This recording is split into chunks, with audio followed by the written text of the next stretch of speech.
Good morning, everybody. It is day 35 of spiritual healthcare. Day 35. That's pretty cool. Welcome to all of you. It is always so great to do this every day.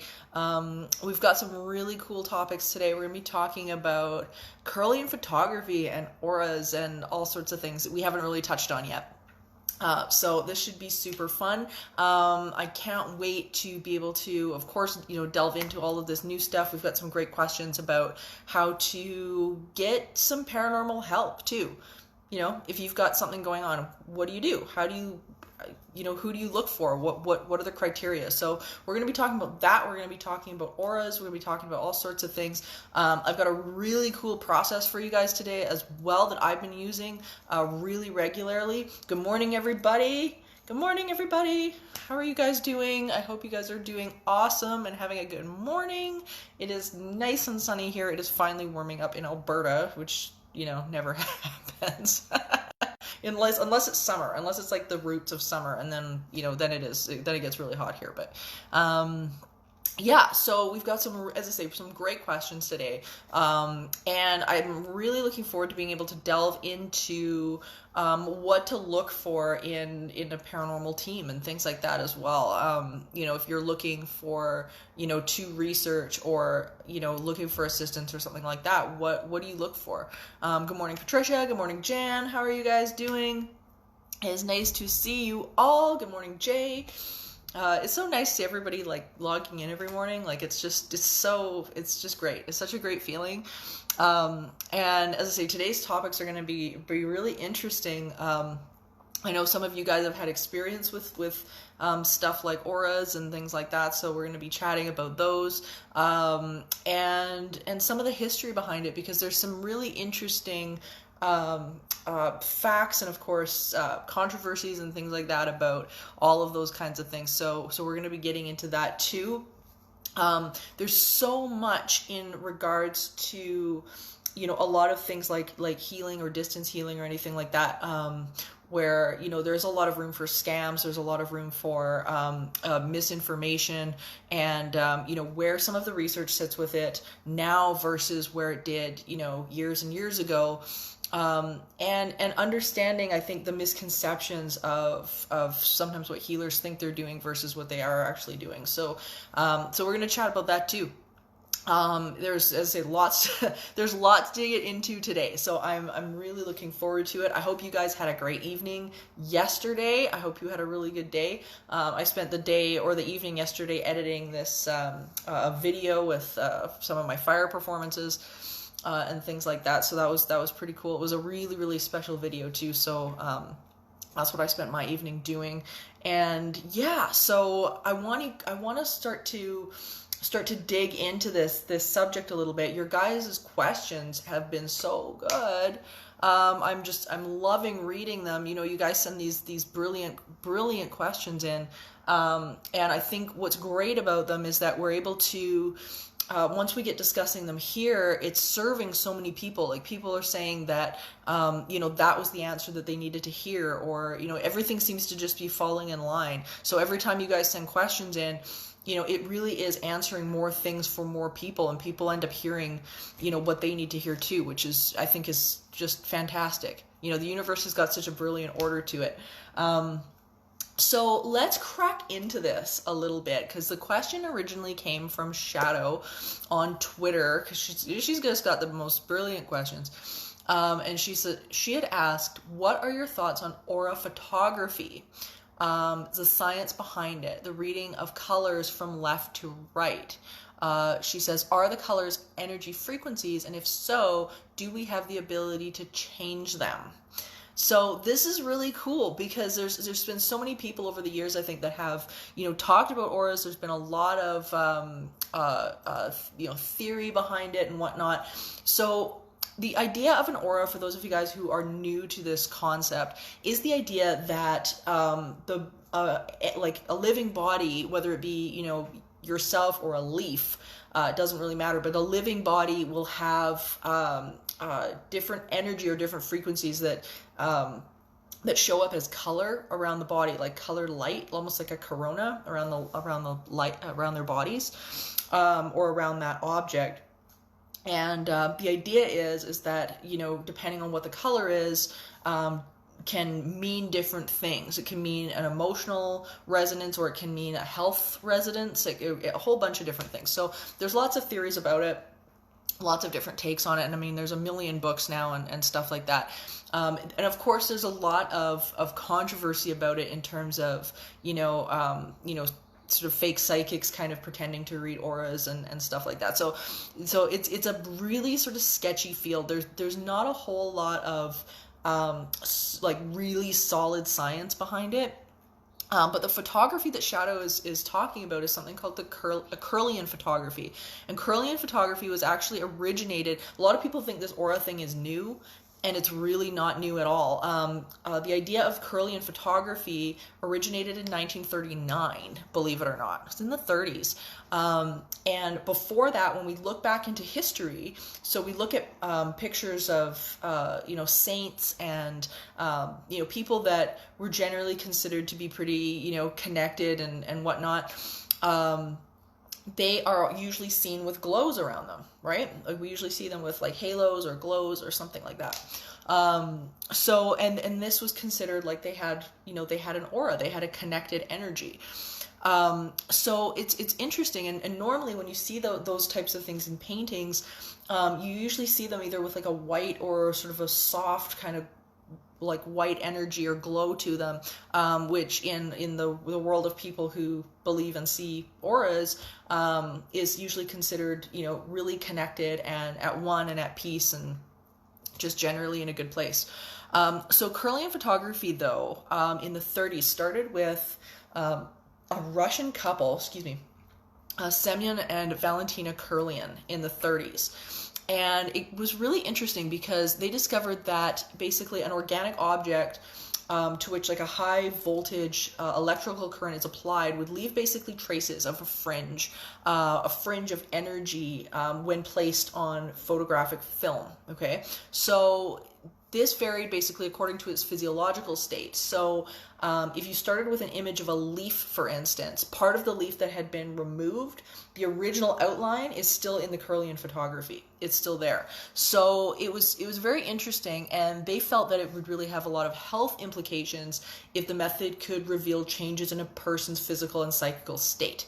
So this was interesting, but the critics have become very frustrated with this because they believe that this is actually being caused by varying levels of moisture in the object and produced by all living organisms. Like all living organisms produce moisture, and this is what's creating it. So it's come under a lot of scrutiny over the years, this idea of Kirlian photography. And then when you add on, there's a process that many people believe in called radionics, which is basically a camera that's used, that they believe can be used for healing purposes through photographs and distant healing, and stuff like that. But again, it's come under a lot of pressure, a lot of scrutiny. There was a fellow in the early 20th century, an electrician by the name of Walter Kilner, and he proposed that we have these sort of etheric doubles. And they could be perceived in appropriate circumstances by sensitives. So we've got this kind of, there's us, and then there's this sort of etheric double that we've got, and that's what's being looked at. So there's a bunch of different aspects to something like Kirlian photography or auras or anything like that. So some believe that aura, what is it, right? Like, what does that represent in the end? So some people believe that the aura itself is representing like life force. And they believe that it has to do with, you know, if your health. So, for example, they think that, you know, if your lungs are damaged or something like that, maybe the spot around your lungs will be a different color than the rest of your aura. Or, you know, you've broken your arm, so the arm is going to be just shine a different light. But there are a lot of people who believe that it also has to do with your emotional state of being. So when somebody's upset or angry, those colors become darker versus when they're more on the positive end of things, and those colors become lighter. So there's a bunch of different aspects to what people have assigned these different colors to over the years. And there's not really I don't, at least from what I've read, there's not really a definite, you know, this is what this is, because I think we're still in the very beginning stages of understanding things like this. So it's a bit of a complicated question because there isn't a lot of in-depth science behind what auras actually would be or are, or if they even exist. I've only ever had one experience with seeing an aura, and it was actually really interesting, and I'll tell you guys about it because I was very much on the fringe of skepticism about auras for a very long time. Even though I've known many people who have been able to or have claimed to see them. So when I had my one and only experience with actually visibly seeing aura, it was with a friend of a mutual friend of myself and my best friend Patricia. And the two of us, we knew this lady, and she was very much claiming to be a healer and so on and so forth. And I was, I'm always skeptical about people that make those claims. So as this meeting went forward, she was like me. She kind of talked a lot with her hands. She was very animated. And as the evening went along, and as she's talking, I started to notice something that was really weird. I started to notice that there was this kind of green light around her hands. I started noticing this kind of green light. I couldn't explain it. It almost looked like the Northern Lights. If any of you have seen the Northern Lights, they kind of have this weird way of shimmering and moving, almost like a wave. And I noticed that there was this kind of green light, and it was to the point where I was actually looking around to see what was reflecting, because I thought my eyes were playing tricks on me. We were in a restaurant where the one wall on the restaurant was actually all glass, so it was facing a road, and I thought, well, maybe there's some sort of light anomaly from a street light or something that was coming in. But the more she talked, though, I was seeing this green light. So it wasn't until later in the discussion that she ended up bringing up, I didn't say anything, and she ended up bringing up this idea that she's like, people have told me every once in a while that they can see this green light around me, and she's like, I don't know, I've never seen it. But as soon as she said that, I confirmed it. I said, it's funny that you mentioned that, because I've been watching this now for the last 15 minutes. And so I don't pretend to know exactly what that was or what I was seeing. But it was definitely noticeable, and I've not seen anything like that before or since that point in time. So just bizarre, really bizarre. So, can these auras be influenced? People like healers and whatnot have claimed that for ages, that, it does have something to do with,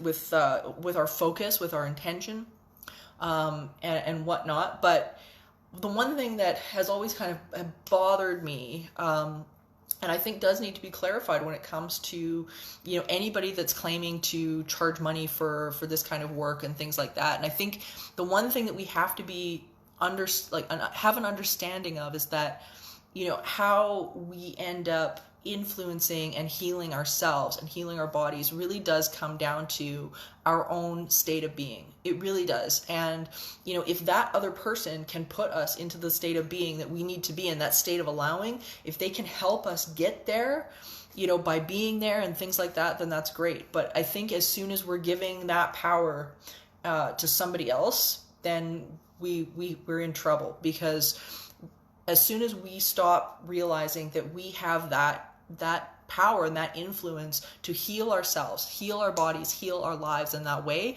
as soon as we're giving that to somebody else, then we've got a problem, and then we're creating a dependency, with that person, and there's room in there, for scams and for, people to be taking your money and all of that kind of thing. So it's something to just be really conscious of if you're going through this or going through any sort of, notion of healers or wanting to approach somebody, to help you with something like that. I think that's something to definitely keep in mind, is that at the end of the day, it is you. They can help maybe facilitate, that state of being and that state of allowing, because there's a lot of people out there, a lot of healers that do some amazing work and are so there for their clients and their patients, and I think it's really important. But as soon as they're they're creating a situation where you're the one that's disempowered and they're the ones that are holding all the power or saying they are, then you've got an imbalance, and you know, that's not good. They should be the ones showing you how to do it. Is basically what it comes down to. They should be showing you how to do this, so that you can do this for yourself and you don't become a dependent of this person that is, you know, supposed to be helping you out. So something to keep in mind. The other question that I got the other day, and I thought this was great and really leans into this subject, was from Bernie. I love Bernie. Hi, Bernie. And I thought this was great. And she asked, are there any resources for people seeking out a local medium or paranormal investigator? What are some things to look for? I love this question because I think this is hitting on some of what we just talked about, number one. And I think there has been so much confusion since the beginning of a lot of the, you know, the ghost hunting shows on television, and what these processes and investigations are, you know, what people believe that they're supposed to look like, you know, what they're supposed to be looking for and all that kind of thing. And man, it is become very convoluted and very just frustrating for a lot of people because they're not understanding what this is about. Stephanie is saying, I love this question too. I know, it's just, I think this is so important. So that being said, in the Department of Mediums, let's start there, because there are so many people out there that are, you know, claiming to be mediums, claiming to be psychic, all of that, and they're charging money and whatnot, which I personally do not agree with. I don't think they should be charging money for stuff like that. But and then we've got on top of it, you know, we're piling on things like television shows and things like that where, you know, mediums are going out and pretending to give readings, when in fact what they're doing is something called a hot reading or a cold reading or a warm reading. And people don't realize that. They don't realize what television magic does, and, you know, waivers and editing and all of that kind of thing. And it looks very real. So it's something to really be to watch out for. So the only list of mediums that I tend to rely on is from the Windbridge Institute, Research Institute. They're the only ones I rely on because they have a process of testing these people. They are some of the best minds, in my opinion. The Windbridge is some of the best minds in the field at this point that are on the cutting edge of understanding our minds and brain and how it's working with psi experiences, and they're doing really cool stuff with AI right now, all sorts of things. So Windbridge is the only ones that have a list of these tested mediums who are just out of this world. They're amazing. And they're there to assist people in moving through this kind of thing. The other organization that I'm a huge fan of, and I can't say enough about, is the Forever Family Foundation. The Forever Family Foundation is run by one of my favorite investigators, Lloyd Auerbach, who also teaches parapsychology classes and all sorts of things. And they have a great program specifically for people actually moving through things like grief and stuff like that, who want to be able to understand and get in touch with paranormal, like a paranormal experience, or connect with their loved ones in some sort of way and rebuild that relationship with their loved one now and non-physical. So the Forever Family Foundation, again, has amazing people, and they're, you know, in my opinion, they are the real deal. But apart from a lot of places like that, I'm very skeptical about, you know, people that are claiming this kind of thing.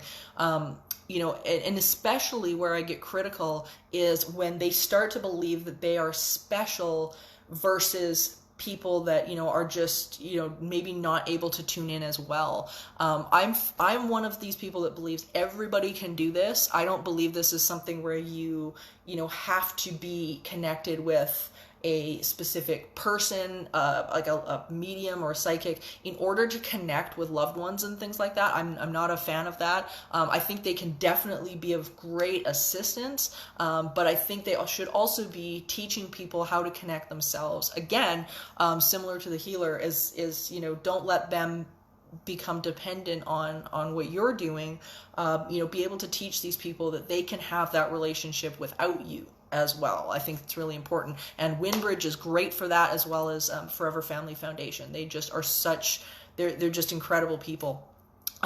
So in terms of investigators and teams and things like that, here's the thing with what has happened with paranormal media, okay?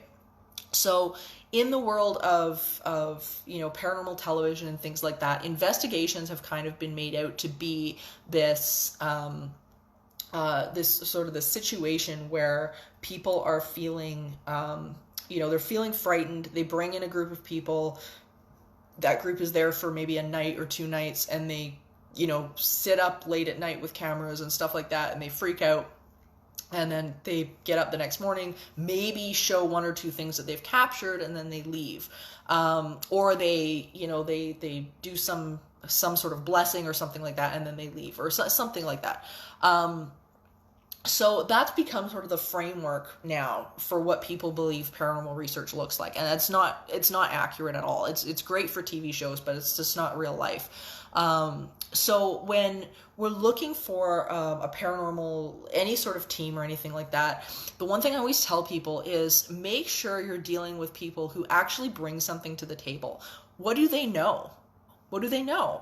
What are they able to bring to the table? Do they have a team of people who are bringing a skill set? So for example, do they work with, say, an architect? Do they work with a plumber or a nurse or a doctor or a psychologist? What are they bringing to the table? Is this a group of people that were a bunch of friends who decided they wanted to do this, or are they actually a team of professionals that are there to play a role in solving the problem? That's a big one for me. When I was building, Steph and I, when we were building Entity Seeker up, that was the one thing that we were really careful of, is that with all the people that we were pulling on to help, and even the people that I bring on to help me now, when I'm going to a place, sometimes they might be a friend of mine, but they're not there because they're a friend of mine. They're coming in when they are, say for example, professional photographer, professional audio video people, registered nurses or psychologists or architects or things like that. Stephanie, for example, had her ticket in architectural technology, and was headed to be partner of one of the major firms in Edmonton before she passed away. But she brought very specific expertise to the table when it came to investigations and things like that, because she could look at a building and understand what was going on with the building and then explain it to me, I have no idea because I'm not an architect. But she could then explain it, and we ruled out a lot of things that way. So being able to have that in the roster is just absolutely important. So that would be one thing that I would absolutely look for. And don't ever hesitate to call their clients. Call their clients. Ask them. If they've said that they've investigated these places, ask for a client list, ask for references. Don't be afraid to turn around and do that. It's really important. These are people you're having into your home. You're trusting with some personal stuff. Trusting them to maybe access to your business, access to your house. Check them out. Check them out, and they should be able to give you a list of people that can either recommend them or something like that. They should have that all there. So things like that. And I would also say, avoid anybody that is trying to charge you money to solve your problem. Again, it's one of those situations, if they are not empowering you, then there's a real issue there too, right? So that's something. And, as long as, they are, not out for that, that crazy thrill. They're not out for, some sort of, fame or recognition or things like that. It's always just stuff to be careful about. Think about their intention, okay? And you'll get a beat on it really quick. Is take a gander at their intention. Where is their intention sitting? That's something you want to be very careful of as well. So all of those hallmarkers, interview them. interview them. This in the same way you would interview people, a babysitter or somebody to come in and take care of your kids, or or a house sitter or something like that. Figure them out. Don't just pick the the last just don't pick out the last the last person on the page just because they're it seems like a good idea. Do the research. And a lot of these kind of ghost hunting shows and things like that, the activity does not show up all the time. It can't. It just doesn't. Some places are more active than others. There's lots of investigations that I've done over the years. We've gone in and there's been absolutely nothing. But we work to criteria, at least with my philosophy is work to criteria. You work until your client is okay. And then of course for me, I work differently again, where I'm I put my clients on the Teaching the Living program, which is all about the internal work, as we've been talking about here, doing the internal work and then watching the outside start to change and reflect that internal work. So it's definitely not a program for everybody, because a lot of people don't want to delve into that to that side of themselves, but ultimately it really is it will be the lasting solution that you'll delve into. So lots of ways to do this, but those are the highlights that I would just keep in mind. So that being said, I have a super cool reading for us today from Mr. Humble the Poet, 101 Simple Truths for a Better Life. This is such a great little book. I've got 2 of his books, and they're so much fun. They're so good. And I wanted to read you guys a little bit more about this because it actually relates to a conversation. I was on the phone with Patricia last night, and we had this great conversation about life and happiness and other people, and I thought this was really relevant, so I wanted to share it with you guys too and let you in on this. All right, so check this out. The less you give a damn, the happier you'll be. Create a life that feels good on the inside, not one that simply looks good from the outside. When we focus on creating happiness from the outside in, we'll continue to fail because we're using other people's measures of success and pretending they're our own. What makes you feel like $1 million might involve a pair of ripped jeans and that t-shirt with the holes in it. And how you feel is more important than how you look. Although, I agree, staying fresh can help with the way you feel. The best thing you can wear is your confidence and happiness. Don't care what others think until you've taken your own thoughts into consideration. You can't predict what other people think, and even if you could, it's impossible to make everyone happy. The world is full of diverse opinions, and some of those opinions are in your favor, and some are not. I don't have the ability to get to know all of you on a personal level, but I am super confident that there's something unique about all of you worth bringing to the forefront. Make your happiness worth more than the opinions of others. Give a damn about yourself first, and then those who give a damn about you, and then see if you have any damns left to give. Love this. I love this. So that's Humble the Poet, you guys. Humble the Poet. He is just awesome. He is so good. I just get such a kick out of his writing. It's fantastic, and it's simple, and it's easy, and that I think is so profound, because so much of the time, especially when we're talking about this subject, people are looking for those solutions, right? Like they're looking for something outside of ourselves to fix the stuff that's going on either within our house, within our family, or within ourselves. And that is something that it's just, we got to get out of that habit. We have to start paying attention to our own internal guidance. We have to start paying attention to our own thinking, taking bead on how we're feeling every once in a while. I've been giving this process to you guys, I gave it at least near the beginning of when we started doing spiritual healthcare. I know some of you guys are new. I was letting people know, check how you're feeling, and give yourself a signal. Like, every time you look at the time, that's the time you also check in with yourself. So time means check how you feel. Stuff like that.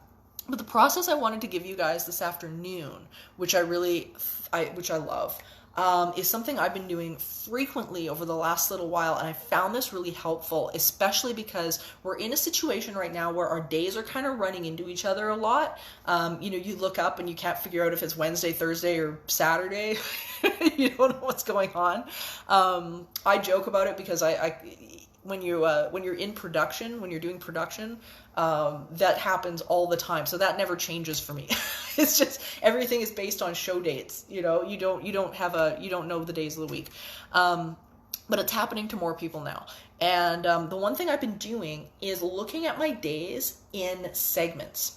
So, for example, I get out of bed in the morning and get ready for spiritual health care, and that is a segment for me. That's a segment. Going from spiritual health care and doing the work afterwards to make sure it's up online for you guys, that's a segment as well. And before each segment, as I go through my day, I actually stop and intend the segment. So I put some emotion into it. How do I want this segment to go? What do I want this to feel like? And it doesn't have to take very long, just a minute. And just get into the feeling place of how you want that segment to go. And then at the beginning of the next one, get into that feeling place again. And it allows you to just be a little bit more consistent with not only how you're feeling, checking in with how you're feeling, but it allows you to start to learn to mold the clay and shape your day into something that you really want. So some people write this down. Some people, just, as I say, they kind of get into this habit of it. But this kind of segment intention is really helpful. And as I say, especially when our days and all that are kind of running into each other, a lot of you guys are used to, working a 9-to-5 schedule and don't have that anymore.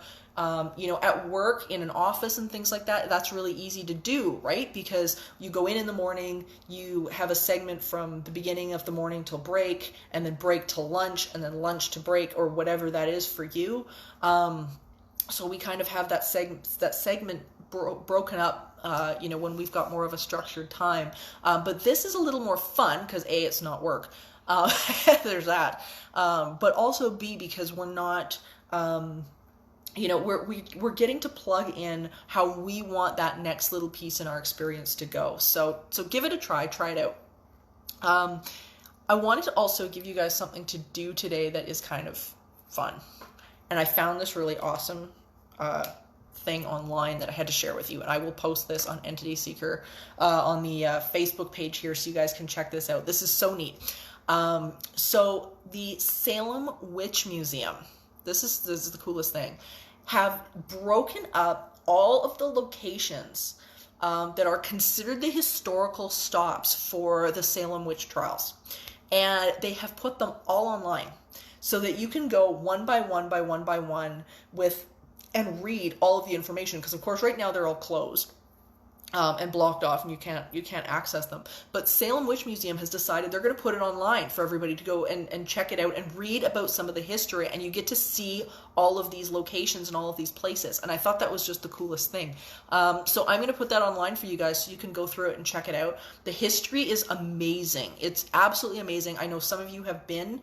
I have not been to Salem. I've never seen it, but the history, of course, is worldwide. So I'm going to post that online for you guys so you can check it out if you're into that kind of thing, because the history is absolutely phenomenal. And I think there's so much that we can learn as well from the persecution of people that, did not deserve it, right? So that's, God knows, we're seeing that happen, in our society now. And I think that kind of thing is a good reminder that it's like, that at the time, they really did believe that these people were witches, that they were evil, that they were all of these things. And they had these really solid beliefs, about that. And I think it reminds us to, question, like, wait a minute, how are we treating other people? Are we labeling, certain cultures and stuff like that with the same kind of stigma? And I think that's really important to remember as well. So that being said, we have to do our daily health affirmations, because we want to go into this day being healthy and in the right energy. So everybody take a breath.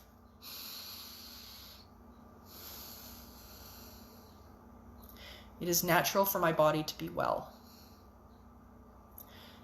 Even if I don't know what to do in order to get better, my body does. I have trillions of cells with individual consciousness, and they are learning how to achieve individual balance. When this condition began, I didn't know what I know now. I don't need to understand the cause of this illness. I only have to gently, eventually release this illness. It doesn't matter how it got started, because it's reversing its course right now. And there's no hurry about any of this. My body knows what to do. Well-being is natural to me. And my inner being is intricately aware of my physical body. My cells are asking for what they need in order to thrive, and Source is answering those requests. I am in very good hands. My only work is to relax and breathe, and I can do that easily. Everybody take a breath.